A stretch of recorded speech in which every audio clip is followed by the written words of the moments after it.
quite a serious time, so I'd like to start by introducing a local poet, well-known local poet. Ted Eames is also a writer and collage maker. He has a board of his own over there, that's how important he is. I haven't got a board. And what is interesting, he has a website, and if you're interested in his poems or his work, please refer to the board over there, and that's details on there. So let's put our hands together and welcome our local poet.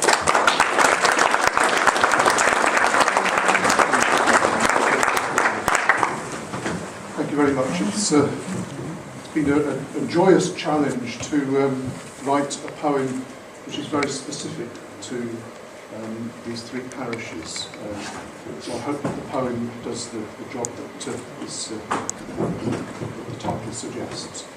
The title is Welshampton, Colemere, Lineal, giving a voice to the dead of World War I.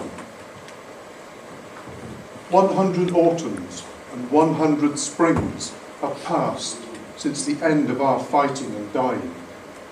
Will those who've come after remember the things we held fast in our hearts with our last breaths signed? The visions we saw as we gazed to the sky were the lanes to our homes by field and by moss, where coppices thrive and still waters lie, the pools and the meres, the core of our loss. In Belgium we died, in Turkey, Egypt, France, all of us too young, though war made us old. Cruel death took us all, we hadn't a chance, and these memorial stones are heavy and cold. We trod mud in Hampton, heard St. John's bells, roamed Dunbuck and Clarepool, wandered Stocks Lane, a calm world away from the shock of the shells and the shriek of the bullets that addles the brain. In places undreamt of, our futures were frozen, never to be thawed, unlike ice on Whitemere, or Colemere, or Kettle, whichever we'd chosen, perhaps Crows or Blake, to skim on or play near. We could have come from Welshampton, or the hole in the wall, from Bradenheath or Balmer, like our sisters and brothers. Some of us were bantams, some of us were tall, some left broken sweethearts, all left grieving mothers. One of us gave out his pigeons, his most treasured prize. Another washed at the pump before rejoining the fray, whilst one saw his baby and heard her strong cries as under Row Lane Bridge the train carried him away. Some say before death your life flits through your mind. We saw all our loved ones in memory sealed, but there was something else we had each left behind. A spirit of place, an essence of lane, heath, wood and field. Claypit Lisa, Kai Wilkin, Highfield and the Rough, the names we all talked of from when we were born, little knowing our days were numbered and never enough to savour the joys from which we were torn. One of us wrote poems to light our dark times, to tell the world of the shadows that man often casts. Destruction of hope and youth, these are the crimes we must learn to defeat with victory that lasts. So, 100 winters and 100 summers teach us this lesson as our fair villages gather again. Question warmongers, heed not war drummers. Surely our life-loving souls were not sacrificed in vain. Thank you.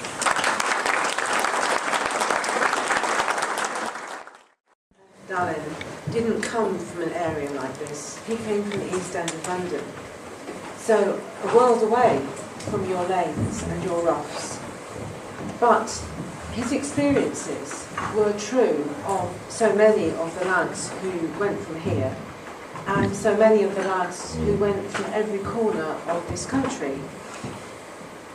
He was 2.5 months short of his 16th birthday in 1914, in September 1914, and he signed up straight away. He had left school at 13 and was working as a cellarman in the City of London. He didn't have much education, he didn't write very much. In all his life, I only ever knew him write a postcard or a Christmas card. However, 60 years after the end of that conflict, in 1978, when he was 80, I wrote him a letter. He'd never ever talked about the war. And I wrote him a letter because I had some questions to ask. I was teaching a book, and there were certain parts of it which I found very hard to understand. We didn't have the internet in those days. So I wrote him and asked him these questions. And I didn't really get back the answers to the questions. So here's a man who didn't write anything except cards. So he must have searched around for the nearest thing that came to hand, which was a pad of Basildon bond paper and a cheap biro, and he started to write. And he filled the Basildon bond pad, and then he searched around for other scraps of paper and tumbled it all into an envelope and sent it to me. And there were 5,000 words. And what follows is a transcript of parts of those 5,000 words, which we have interspersed with songs and poems from the period, which we hope will show what a typical life was like for a 16, 17-year, 18-year-old man, whether he came from Welshampton, Lineal, or the East End of London. The thing that marks him out as different from some of the men who are commemorated here is, of course, that he survived to tell his tale, even though it was 60 years later. Thank you. Who's for the game? By Jessie Pope. Who's for the game? Biggest that's played. The red crashing game of a fight. Who'll grip and tackle the job unafraid? And who thinks he'd rather sit tight? Who'll toe the line for the signal to go? Who'll give his country a hand? Who wants a turn to himself in the show? And who wants a seat in the stand? Who knows it won't be a picnic? Not much. Yet eagerly shoulders a gun.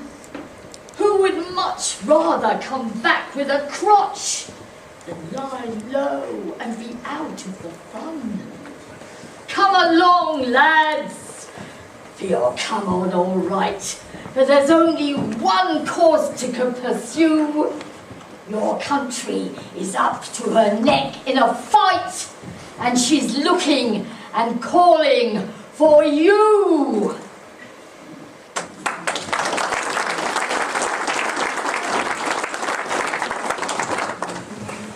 Dear Grandad, can you help me? I'm teaching a group of lads a book called Goodbye to All That, where the author mentions his experiences in World War I. I'd love to be able to help my lads by giving them some basic information about it. I know you were there. Do you recall joining up? Long time ago, but I remember it all right. 30,000 joined the month that I did, 9th of September 1914. We turned up, loads of them, outside the church hall in Stratford East. We waited there, queued up on the pavement. We were there for 9 hours. Then we were shuttled across the road to the church hall. We had our medical, and then we stood in front of a table. We swore allegiance to king and country, and we were in the army. They gave us a shilling, we went across the road and spent it in the nearest pub.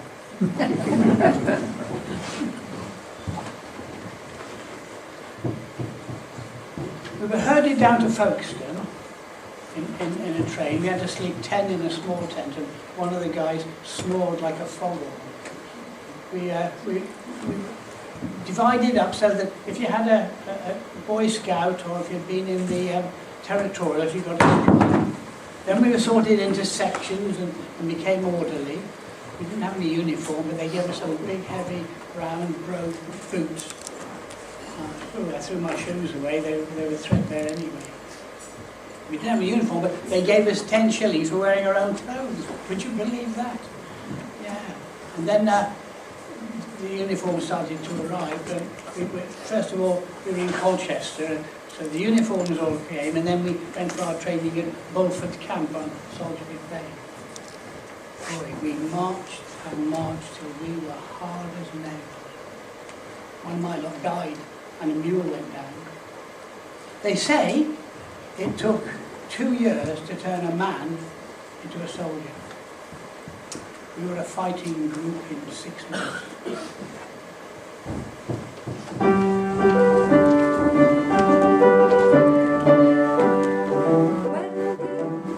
People tell you that the army's not complete, it goes to show that they don't know.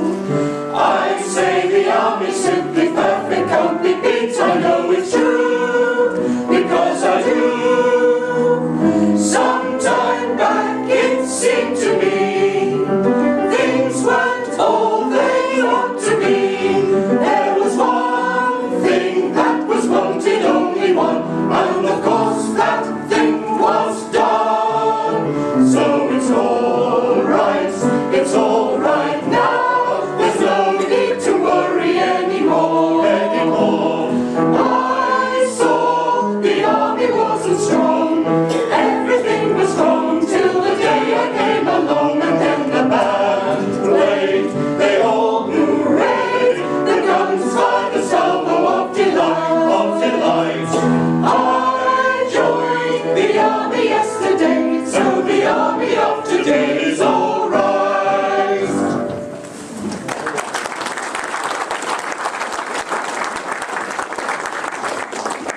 July 15, after the crossing, we were put on train.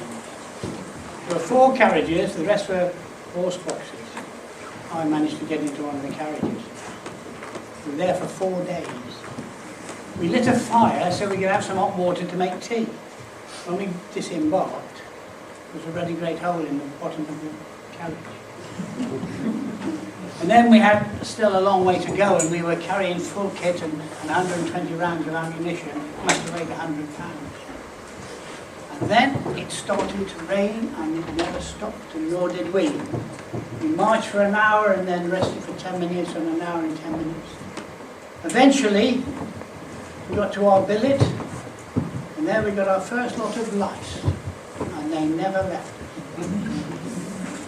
We were put with some Argyll and Sutherlanders and raw Scotsmen. Didn't understand what they said. And we were to learn about trenches. And you just slept where you were. And that's where I lost my youth. Floated away in the blood of a Scotsman. He was standing next to me when he had his head blown off. I've never been so sick before or since. I was bloodied.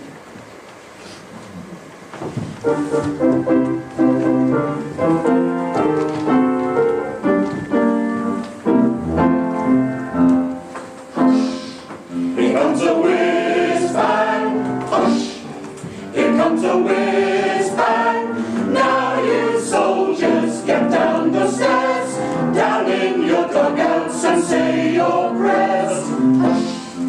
Here comes a whiz bang, and it's making straight for you, and you'll see all the wonders of no man's land if the whiz bang hits you.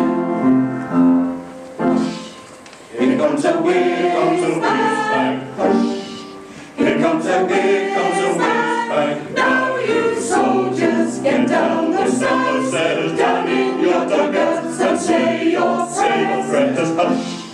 Here comes a whiz bang, and it's making straight for you, and you'll see all the wonders of no man's land if a whiz bang hits you.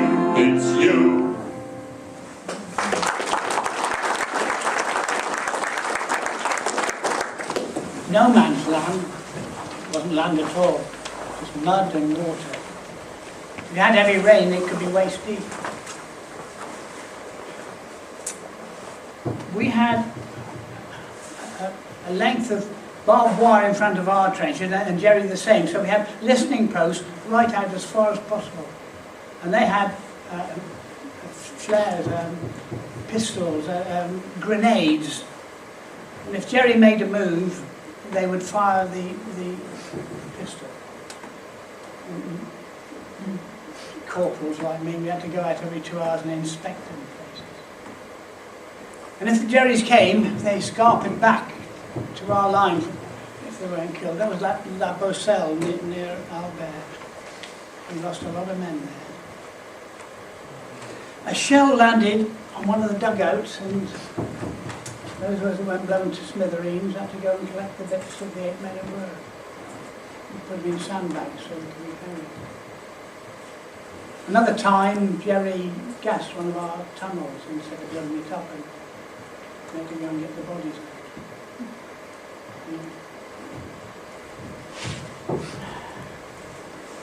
The Anthem for Doomed Youth by Wilfred Owen. What passing bells for these who die as cattle? Only the monstrous anger of the guns, only the stuttering rifles' rapid rattle can patter out their hasty orisons. No mockeries now for them, no prayers nor bells, nor any voice of mourning, save the choirs, the shrill, demented choirs of wailing shells, and bugles calling for them from sad shires. What candles may be held to speed them all? Not in the hands of boys, but in their eyes shall shine the holy glimmers of goodbyes. The pallor of girls' brows shall be their pall, their flowers the tenderness of patient minds, and each slow dusk a drawing down of blinds. Dear Grandad, the lads want to know, was it like that all the time?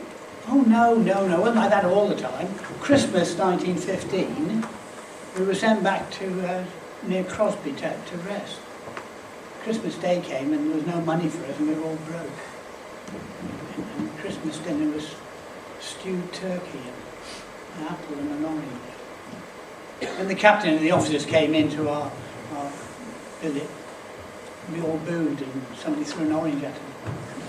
So we were all arrested, and then next day we had to appear in full kit. And on New Year's Day we had to do a 20-mile route march. To be honest, we weren't sad to get back to the front line.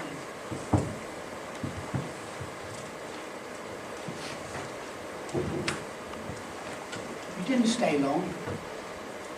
One night all hell broke loose, and I crawled out along the trench, and I came across a sergeant and 2 corporals. And we said, I'm not staying here to have Jerry throw a bomb in. So we crawled on our hands and knees and our stomachs until we came to another dugout. And I shouted out my name and said, we're coming in. And they said, no, don't come in. There was a lot of noise. But I went in, and there was one of our guys with his rifle, and he fired. Well, he missed me, but I dived at him head first and hit him in the face. And then the others came to, and we got him, and it took 6 of us to hold him down. Yeah, he'd gone mad. And when the shelling stopped, we made our way to company headquarters for advice, and we found that the colonel and the adjutant had both been killed, and there was a sergeant major there and an officer. And we went back eventually to our own line, but Jerry had destroyed our trench and taken a load of people prisoners and just left all the dead bodies. We started clearing it out, but we were relieved next morning.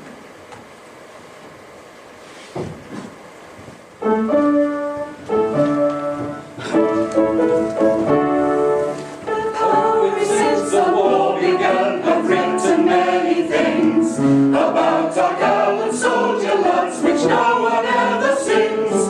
Although their words are very good, the lilt they seem to miss. For Tommy likes a tricky song, the song that goes like this. Here we are, here we are, here we are again.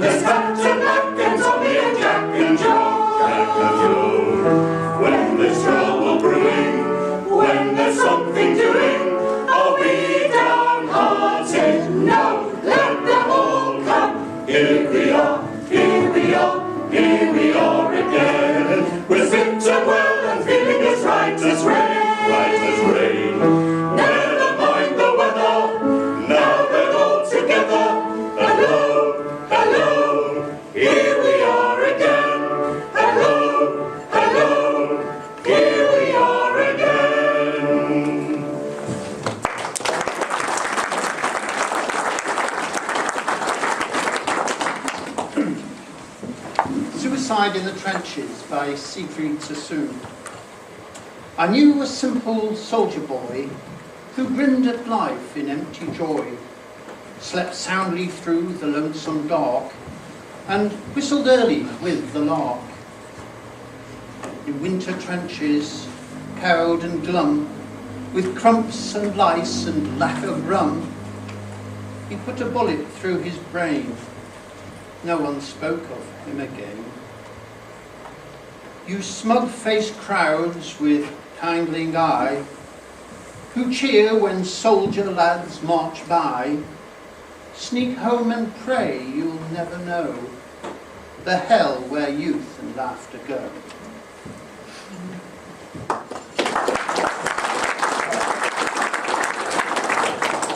Another time, spring 1916, Jerry started to shell us day and night for 3 days.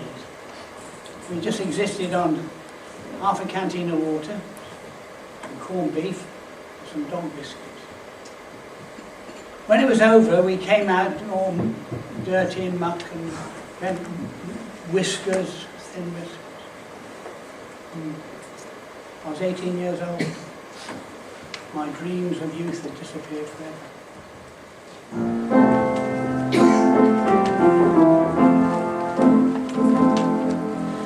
When this lousy war is over, no more soldiering for me.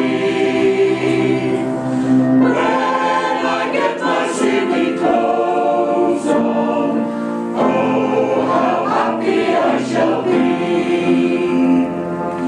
No more church parades on Sunday, no more putting in for leave.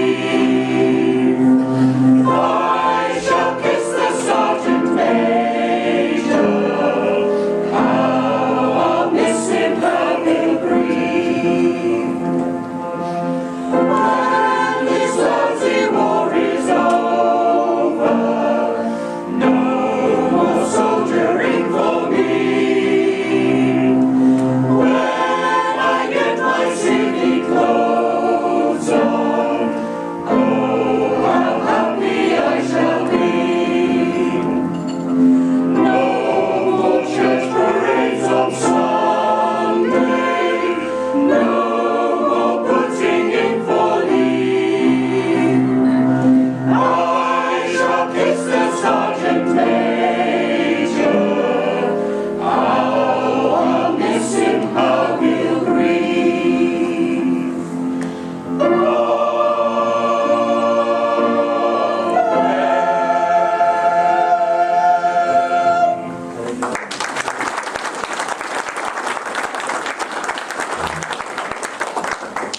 Dear Grandad, the lads have heard so much about the Battle of the Somme.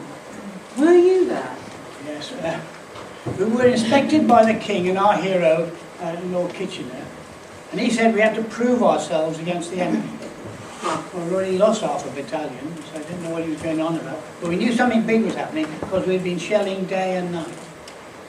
Then on the 1st of July, the guns started shelling further. And we knew something big was happening. And that's when we were ordered over the top. Attack by Siegfried Sassoon. At dawn, the ridge emerges massed and dun in the wild purple of the glowering sun, smouldering through spouts of drifting smoke that shroud the menacing scarred slope. And one by one, tanks creep and topple forward to the wire. The barrage roars and lifts, then clumsily bowed with bombs and guns and shovels and battle gear, men jostle and climb to meet the bristling fire. Lines of grey, muttering faces, masked with fear. They leave their trenches, going over the top, while time ticks blank and busy on their wrists, and hope, with furtive eyes and grappling fists, flounders in mud. Oh, Jesus, make it stop. We lost a lot of men there. And I just got almost to the consolidation point when I trod on one of our mines. Well, when I got up, my arm was useless.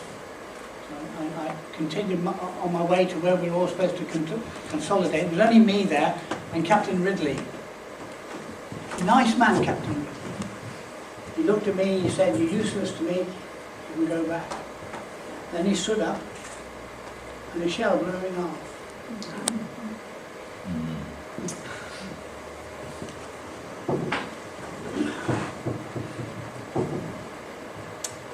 All that happened on the 1st of July 1916. By the way, when we got back to our lines, all the wounded were put in a big field with no grub or water, and we were there for 2 days. And fortunately, somebody had sent me a large bottle of Horlick's malt tablets, and me and a sergeant lived off those for 2 days. I've hated Horlick's ever since. Dear Grandad, so that was the end of your war then? Yeah. No, Kate. Getting injured on the first day of the Battle of the Somme wasn't the end. I was back to the Isle of Wight, and then they patched me up and they sent me back again. Now, I thought I was going back to my own regiment, but they sent me back to the 1st Essex Regiment, and they were regulars, and they didn't think much of Kitchener's volunteers. And I had me corporal's stripes, and they couldn't take those off me because I'd earned them in combat. But they treated me badly. The sergeant major made my life hell. I won't go into detail, but the man survived it somehow. And then the bullying stopped, and I'll tell you how that happened. We were told we had to parade for an inspection by a general and his staff. Now, we'd heard that that general didn't like an NCO to look down when he was inspecting. After the inspection, we cleared away, and I was left there, and I had my big boots on, and I was on cobblestones. I had to do the presentation, you know. And then I looked down, and he called me over. My heart was in my mouth. I could see my stripes floating away. He asked me my name, Corporal Hillinser. He said, where was I from and what had I done before the war, and all the usual things. And then he smiled. He said, very smart parade, Corporal. Well, after that I could do no wrong. I was the blue-eyed boy. I'd saved the reputation of the 1st Essex.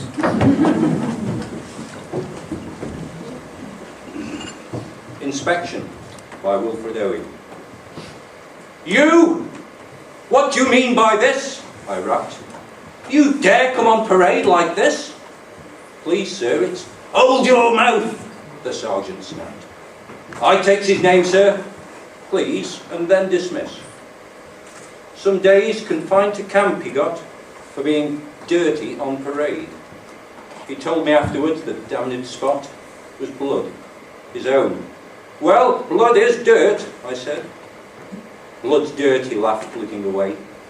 Far off to where his wound had bled, and almost merged forever into clay. The world is washing out its stains, he said. It doesn't like our cheeks so red.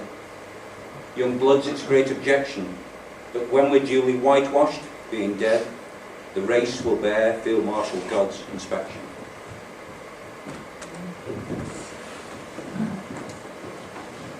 It wasn't long until we were up at the front again. It was a dreadful winter. They told us afterwards it was the worst winter in 50 years. The snow was 6 feet deep.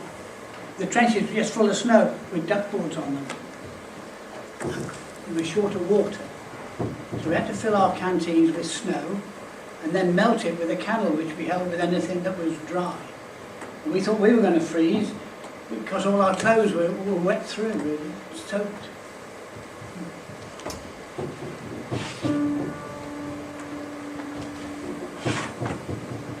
Silent night, holy night, all is calm, all is bright.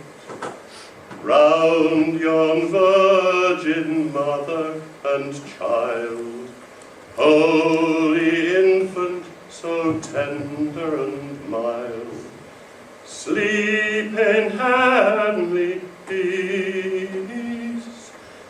sleep in heavenly peace.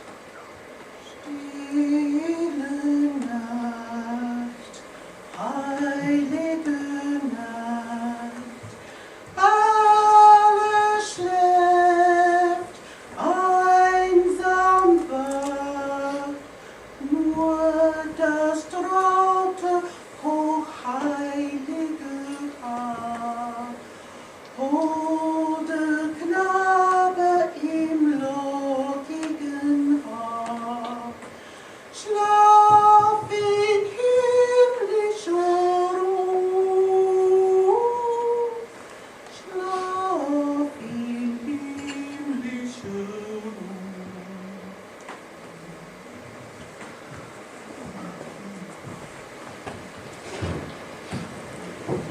For about 3 weeks, we were ordered back for arrest. But on the 25th of January, me, 3 other corporals, and a sergeant, and an officer, and 40 men were ordered to become stretcher bearers. I mean stretcher bearers. Well, there was nowhere for the lads to bivvy down except this big field, but there was a hut, and the NCOs, we went in the hut, and don't know where the officers went. And the trenches were full of attacking regiments. And then in the morning we set off down these duckboards. And it was miles and miles. If you'd slipped off, you'd been up to your neck in snow. And on and on and on. And then the shell arrived. And when I picked myself up, I was the only one left amongst our group who was alive. And after that, I remember falling down and getting up again and falling down, and somebody bandaged my head. And then, somehow or other, I made my way back to the first aid post. It must have been crawling along, not on the duckboard. I can't remember, but I got there and they bandaged me up. And then they sent me to hospital at Bonneville, and it was a big marquee. The wonder of being cleansed, white sheets, a mattress to lie on, and nurses. There they bandaged my head again, and eventually I went to another hospital in Rouen, and they were all in marquees, and I think that's where they posted that I was missing, presumed killed. Then I went on again, and they got to another hospital where someone shaved my head. I was tired and I couldn't see. They shaved my head so they could drill a hole in my skull to get the blood out. I was one of the oldest in number 10 hospital, 19 years old.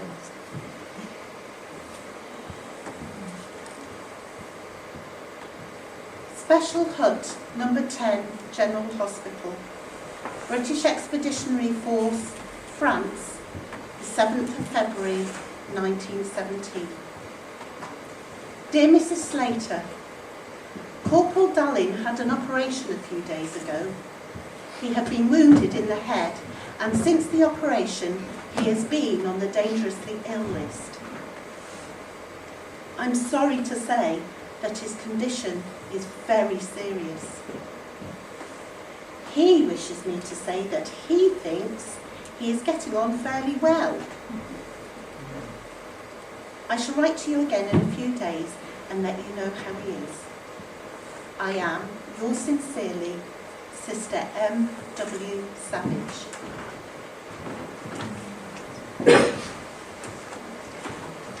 The hero, by Siegfried Sassoon. Jack fell as he'd have wished, the mother said, and folded up the letter that she'd read. The Colonel writes so nicely, something broke in the tired voice that quavered to a choke. She half looked up. We mothers are so proud of our dead soldiers. And then her face was pale. Quietly, the brother officer went out. He'd told the poor old dear some gallant lies, that she would nourish all her days, no doubt. For while he coughed and mumbled, her weak eyes had shone with gentle triumph, brimmed with joy, because he'd been so brave, her glorious boy. He thought how Jack, cold-footed, useless swine, had panicked down the trench that night. The mine went up at Wicked Corner, and how he tried to get sent home, and how at last he died, blown to small bits, and no one seemed to care, except that lonely woman with white hair. So, what happened then, Grandad? Well, then, of course, we had to get back to England, and what a journey that was. We were put on a hospital ship at some point or another. 20 of us were lowered down into the hold, and the ship was very dark. No food and no anything, just water.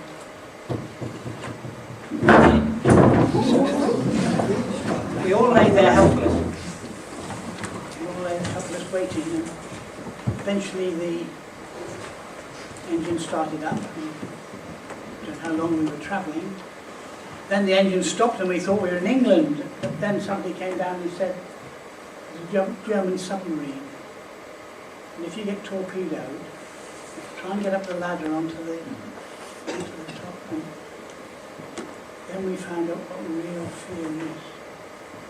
Just lying there, helpless, listening to the creaking of the ship and the lapping of the ground. Well, we weren't torpedoed, so I wouldn't be here. Eventually we got to Southampton, and they looked after, they fed us, and still no medical attention. I was in hospital for many months after that. And sometimes when we were feeling better, we had a bit of fun, but I was being supervised the next 2 years in case my brain turned on me. Well, there's 100 more things I could tell you, Kate, but I think that's enough.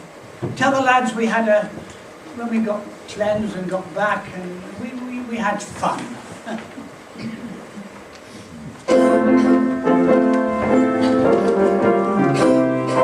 Up to your waist in water, up to your eyes in slush. Up to your waist in water, up to your eyes in slush. Using the kind of language that makes the sergeant blush. Who wouldn't join the army? That's what we all inquire. Don't we pity the poor civilians sitting beside the fire? Oh, oh, oh, what a lovely war, lovely war. Who wouldn't be a soldier, eh? Oh, it's a shame to take the day away. As soon as rebellion has gone, we feel just as heavy as lead. But we never get up till the sergeant brings our breakfast up to bed. Oh, oh, oh, what a lovely war, lovely war. What do you want with eggs and ham when you've got rum and apple jam? Form 4's right turn. How should we spend the money we earn? Oh, oh, oh, it's a lovely war. It's a lovely war. Oh, oh, oh, it's a lovely war.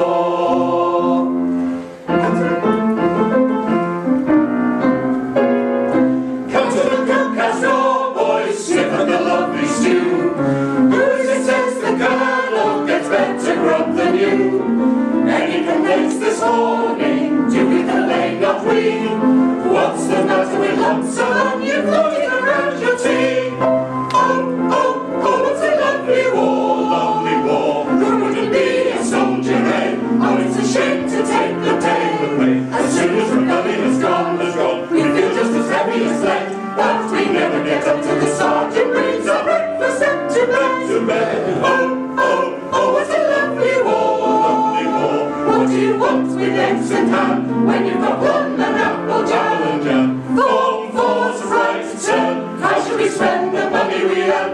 Oh, oh, oh, it's a lovely war. It's a lovely war. Oh, oh, oh, it's a lovely war.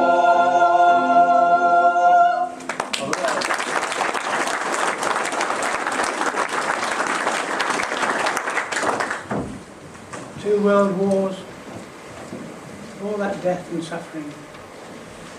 We don't seem to have learned a darn thing.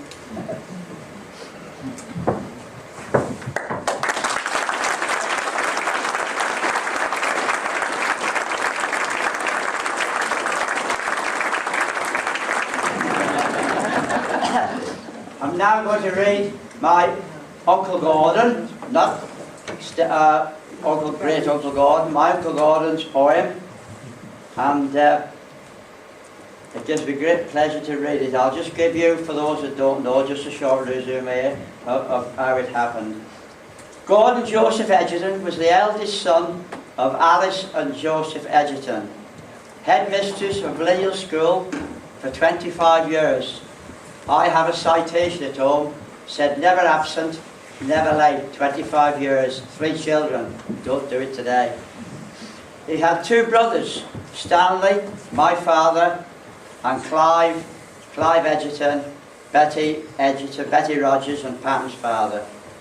Born on May the 27th, 1899, and called up soon after his 18th birthday.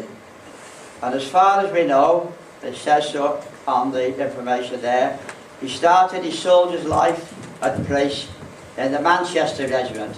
And today I am wearing the Manchester Regiment tie, plus a cap badge.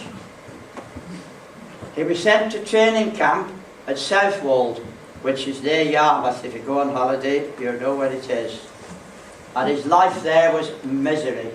We have letters there when he was always crying on parade, fainted twice, and had to be carried back in the billet, and everybody on those ships there would know that it was hell on earth, as Danny said. It was awful. He was sailed to France on Monday the 8th of April, and that was April, and on the 10th of June 1918 he was dead. That's 2 months there, 3 months, nothing. So the poem I'm about to read was written in my father's autograph book on July the 16th, 1917, while he was home on leave. And the poem is called A Thought About Colemere in Wartime. I'm thinking still this wartime of the woods around Colemere, though I know full well my thinking will not bring them very near. But I see the shadows lying far across the lake, when the red clouds gather westward and the owls begin to quake. Gordon Edgerton, July 1917. Thank you.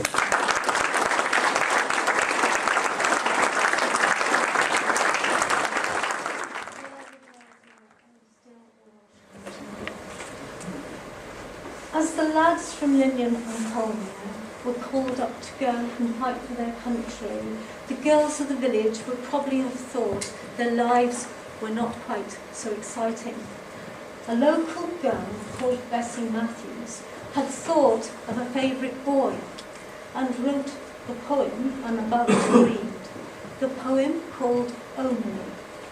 It was written in Richard Thomas Wright's sister's autographed book, Doris Edgerton's mother, Hetty Wright.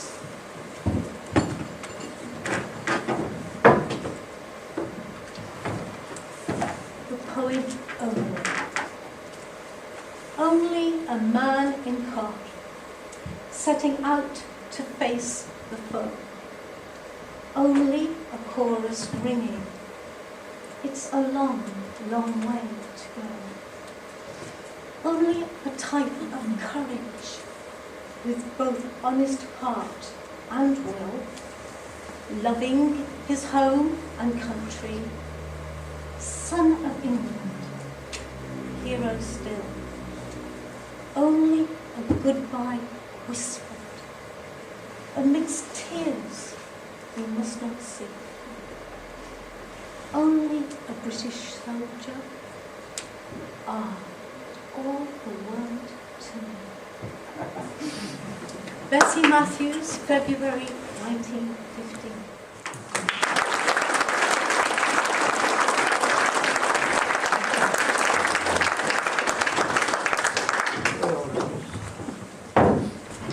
Now we have a local student, known to us all, I think, Felix, who is going to sing for us a song which, to get it quite right, it's for a place we call home. The lyrics are written by Heather Rosenhurst, and the melody was composed by John Evans. And John will be accompanying Felix on the flute and Carly Rose on the melodeon. So, Felix.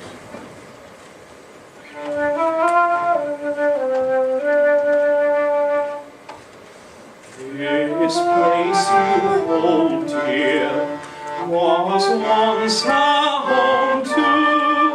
We rooted our lives in its green and sky blue. We knew every hedgerow, each meadow and lane, from winter to harvest, our perfect domain. We went when they asked us, gave flesh, blood and bone, till nothing remained but our name in the stone. A century of summers now we've never known. Oh, do you recall us in the place we called home? We too walked the Walmart, down Slide and down Copse. We too had ambitions, our dreams and high hopes. When horse chestnuts candled and spring sang cuckoo, our hearts leapt, our blood stirred, no different to you. We went when they asked us, gave flesh, blood and bone, till nothing remained but our name in the stone. A century of summers now we've never known. Oh, do you recall us in the place we called home? The terrace, the village, are lost to us all. The cut, church and chapel, and hole in the wall. No more captivity, nights in the sun in, and gone the last kiss from lovers and kin. We went when they asked us, gave flesh, blood and bone, till nothing remained but our name in the stone. A century of summers now we've never known. Oh, do you recall us in the place we called home?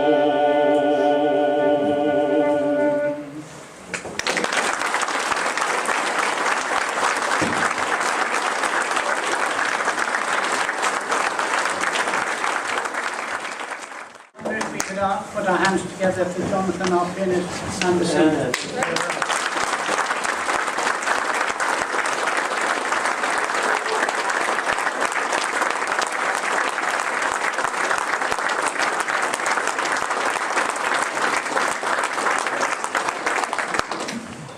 Right, we're going to ask you all to stand as well, please. We're going to ask you to stand for the last post, after which there will be 1 minute silence.